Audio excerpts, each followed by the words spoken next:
জানো মা, আমি ভালো নেই। এই কথাটা আমি তোমাকে অনেক অনেকবার বলেছি। তাছাড়া কাকে বলবো বলো? আমার কষ্টের কথা শোনার মতো কেউ নেই। কিন্তু আমি তোমাকে কোনোদিন জিজ্ঞাসা করিনি তুমি কেমন আছো।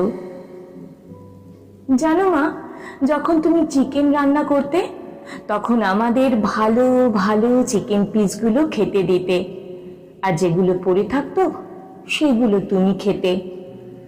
আমি কিছুটা অবাক হতাম আর মনে মনে ভাবতাম, কি করে তুমি খাও।